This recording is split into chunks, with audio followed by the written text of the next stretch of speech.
चुप होके कई लोग मुझे लिखलो के झट चुप होके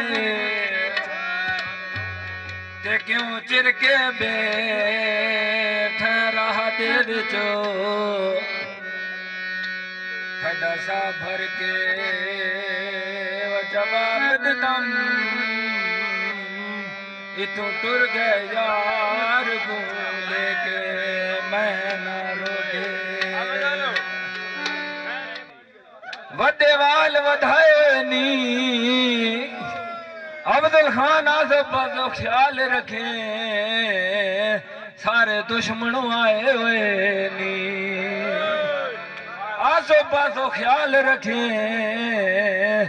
सारे दुश्मनों आए हुए नी।